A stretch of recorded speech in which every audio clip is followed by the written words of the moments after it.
Welcome to the Heart of Florida Business 411, where we focus on economic development, stronger finances, and community wellness in East Polk County. I'm your host, Jane Adams Waters. When we think of the Ridge, East Polk County, and often called the Heart of Florida, all of this refers to what is considered the Middle Florida Ridge, a sand ridge running for about 150 miles south to north in Central Florida, clearly visible from the satellite view. This is white sand, and it streams down a long ridge that is located in Highlands County and Polk County and extends north into Osceola, Orange, and Lake counties. It can easily be recognized in Polk as a connecting line for growth and development with new large-scale industry, residential development, new business, increased employment opportunities all along this economic superhighway that crosses the I-4 corridor. This area of land remains rich and vibrant while touching worldwide attractions such as Disney World, historic Kissimmee, and Old Town, and remains lively in agriculture and environmental tourism. As a result of the proximity to these fast-paced regions that touch on our borders, development and constant redevelopment is of significance to economic prosperity within the region. When we think about economic prosperity and we think about future and growth, there is no one better to talk about the development of properties, property acquisition, than the guest that is with me today, and that is Jack Myers. Hi, welcome. Jane. Thank you. Glad to be here. Yeah, I'm glad you're here. So, you know, Jack, so much is happening in East Polk County right now, and it's twofold what I hear. The first thing I hear is we're losing all our orange groves. And okay. I remember when, right? Right. And the reality is that I remember when too, and I am sad about that, but right now we are experiencing growth like never before, and I'm hoping that you can share with us a little bit about what you see on the east side of the county, down the 27 corridor, all across the ridge right now in real estate in general, and then also what you think you see in development. Right. Well, you talk about the orange trees. I mean, people are having trouble. Of course, everybody knows about the greening, growing oranges, and the saying is, can't grow oranges, we're going to grow houses, or we're going to grow, you know, shopping centers or whatever. Of course, the houses create the shopping centers. Mm-hmm. You know, with the rooftops comes the retail. Fortunately, for some of the growers, they've taken that money where the infrastructure's in place with water and sewer, and they've gone south and replanted. So it's just not, Polk County's just not the orange juice capital of the world, as you and I probably knew growing up, and it's evident. But when you get 7 million or so people, give or take 1 million or two, yes, within a 100-mile radius, it's obvious the distribution that comes here. You don't have to recruit it, and so they look for the major highways. You know, your I-4s, your 27s, and they're always wanting to be there. If we advertise at Century 21 Myers Realty, anything associated with the 27 corridor or I-4 corridor, you know, we just get the pings. I mean, it's just everybody's looking at it, everybody's opening it up and doing it. But yeah, the jobs are good, and everybody's concerned with it, especially when it grows this fast. But we all remember the bust too of 2007, and I hope that we never live through that. You know, they talk about in the future with the effects of COVID in 1.5 to 2 years that we may see some of that, but mm-hmm. what I'm hearing is it's not going to be as bad as what we experienced in the past, and we certainly hope not. Definitely, and you know, it's not just new development that's happening. We see current communities expanding and growing. Everything, you know, from infrastructure upgrades to new roadways, and that's relative to the number of people that we're experiencing in our county, and that number is not going to slow down anytime soon. No, we get calls on a daily basis from some of the states up north that have been shut down, and people working from home.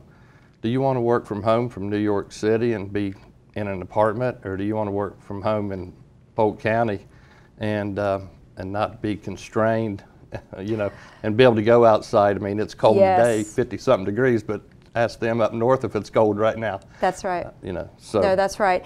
And you know, when I think about what the pandemic has caused with regard to development, I do believe that they are related. Right. Well, we personally have not seen that slow down. because of all the interest from up north, people, the influx of people still coming into the state as far as residents goes.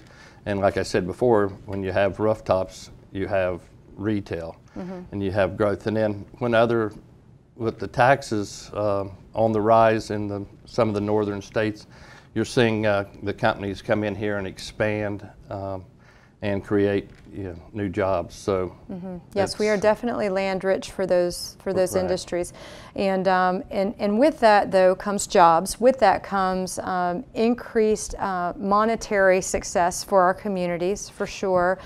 What is your vibe on the retail market right now? You know, I can certainly say what I hear, but I'm not Jack Myers and I'm not in it all the time, and it sounds like it's going well. As far as I can tell, it's going well. You know, the crown jewel of the county, Publix, is expanding in my backyard in Auburndale and in Florida still with the that Florida's experienced. We're getting a new Publix in North Auburndale, a new shopping center out there, and the people are very excited about that. With that, on the other hand, I put my hat on as a city commissioner. Then you got to provide the fire services, the police services, and those sorts of things. But Auburndale's in a good position financially, and we still have one of the lowest, if not the lowest, tax bases in the county. So we're in good shape for that. And in your position as a commissioner, and with your experience in leadership in that capacity over the many years that you've been doing this in Polk County, I think that you are as qualified as anyone could be to talk about the importance of industrial growth for the sake of jobs and how that impacts, say for instance, Auburndale, where you reside. Right.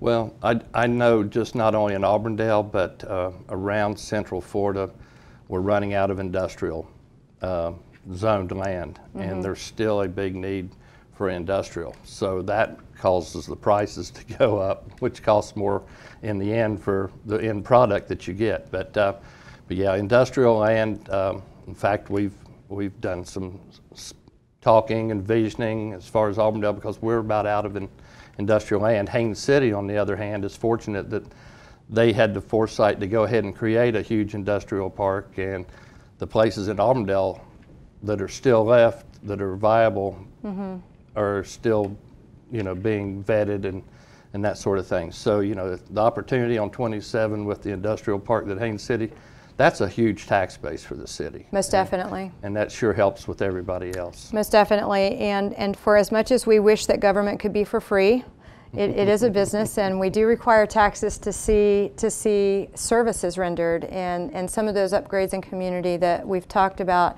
many times on this show, such as infrastructure, fire, police, first responder in general, Do you have any advice for someone right now wanting to sell and buy a new residential home, what that looks like in the market right now? Well, it's a seller's market on one hand because inventory is so low, okay? And if you have a home that's out there that's priced reasonably, I'm not talking about your high-end homes. I mean, there's only so many buyers, there's only a certain market for your very high-end. But for your average citizen to put that house out there on the market right now, with inventory being so low, you're going to get top dollar, and you're going to sell it fast. So you better have a place to go. You better have a plan to do that. Now, on the other side of the coin is the interest rates are so low, it makes that house very affordable for your first-time home buyer, second-time home buyer. The rents are actually higher than what you can get into a new home for, including your taxes and insurance. And I think that the incentives and low interest rates that are being offered are key for new families, and it seems like, I have several friends in the real estate business. I think everybody knows someone, right? And the thing I hear over and over is just that there are, I guess getting listings is now difficult, just because everybody's either buying or selling. It's just like that, and there's not much to sell because also people are just kind of staying put if they are in a good neighborhood right now. Right, and then, well, the old saying goes, you talk about knowing somebody in real estate. If you cross the state line, you better get a real estate license to come into the state. But just joking aside, with that, though, there's just limited inventory and the fact that you used to be able to go to new construction. Well, there's only maybe 1 or 2 builders out there that have new construction available for purchase and inventory. The COVID has affected that as far as appliances and the output of them, the cost of wood, it's production, because these people worked in production facilities. They cannot work as close together as they once did because of the COVID. Thus, they're not putting out the production, so they can't get those materials. They can't get those appliances as rapidly. And there's even some of the builders that are limiting the sales in subdivisions to even 2 a month. So that inventory is gone too, so that's even more of a strain. So until that demand for housing ceases, it should be a strong market. So Jack, I know that you do property acquisition as a consultant for some of the municipalities within our region. Can you talk to me a little bit about what that looks like and how that works? Well, some in the redevelopment areas, you know, there's people talk about affordable housing. Well, some of the cities are recognizing it, that the affordable housing is in existing housing. If it be a tear down or whatever, and where they have code violations, whatever the matter may be, where someone cannot sell it, they're waiving those, in some instances, waiving some of those fees in lieu of a deed for foreclosure or whatever. Yes. And they're putting those and taking those, cleaning them up, putting them back on the market, offering them sometimes for the charities that you talked about before, either Habitat for Humanity or the housing development out of Tampa that you spoke of earlier. And doing redevelopment in some of the blighted areas, which, in my opinion, is a very good way to go for affordable housing. Awesome. Yeah, that's exciting. And I know that, you know, cities' resources for doing property acquisition, meaning in staffing, is limited sometimes, and so it's very helpful to be able to call on a consultant who can come in and work through some of that process and eliminate that time burden on staff. So, well, Jack, I cannot thank you enough for being here today. Okay. And if our viewers have a need to find you for any reason, they would get a hold of you in what way? Either at Century 21 Myers Realty in the Haines City on 27 in Auburndale, or at Century 21 Watson and Myers in Central Avenue in downtown Winter Haven. Lovely. Thank you so much for being with us today. Thank you. Appreciate it.